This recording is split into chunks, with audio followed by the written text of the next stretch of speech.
ഇരുന്നപ്പോ ഒരു തോന്നല് എന്തെങ്കിലും ഉണ്ടാക്കിയേക്കാന്ന്. അപ്പൊ ഓർത്ത് കുറച്ച് നാൻ ഉണ്ടാക്കാന്ന്. അതാകുമ്പോ പിള്ളേർക്കൊക്കെ ഇഷ്ടമാ.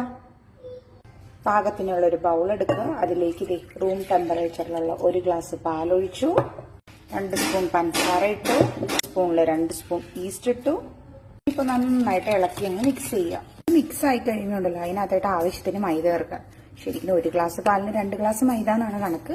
ഞാൻ അങ്ങനെ നോക്കാറില്ല. ഞാൻ ഫുൾ ഉപ്പും കൂടി ഇട്ടിട്ട് പാകത്തിന് ഇളക്കി യോജിപ്പിക്കണേ. കറക്റ്റായിരുന്നു കേട്ടോ എന്റെ പൊടിയും പാലും. അത് കഴിഞ്ഞിട്ട് ഈ ഒരു പരിവായിക്കുമ്പോൾ ഇതിനകത്തോട്ട് ഏതെങ്കിലും ഒരു 2-3 സ്പൂൺ വെജിറ്റബിൾ ഓയിൽ ഒഴിച്ച് 3-4 മിനിറ്റ് കുഴച്ച് അപ്പൊ തന്നെ അറിയാം നമുക്കിത് നന്നായിട്ട് സോഫ്റ്റ് ആവും. സോഫ്റ്റ് ആയി കഴിയുമ്പോൾ ഇത് എയർ ടൈറ്റ് ചെയ്തിട്ട് ഒരു അരമണിക്കൂർ വെക്കണേ.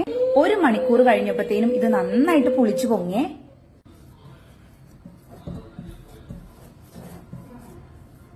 ഈ സാധനം ഇതുപോലെ ചെറിയ ബോളുകളാക്കി ഒരു 10 മിനിറ്റും കൂടി വെക്കണേ. നന്നായിട്ട് പുളിച്ചു പൊങ്ങി. അതിന് തേക്കാൻ വേണ്ടി ബട്ടറും വെളുത്തുള്ളി കുറച്ച് മല്ലിയിലയും കൂടി ചോപ്പ് ചെയ്തിട്ടേക്കുന്നതാണേ. ഇനിയിപ്പം മാവെടുത്ത് ചുമ്മാ ഒന്ന് കൈകൊണ്ട് ചതച്ചിട്ട് ചപ്പാത്തി കോലും കൊണ്ട് പരത്തിയെടുക്കണേ നൈസായിട്ട്.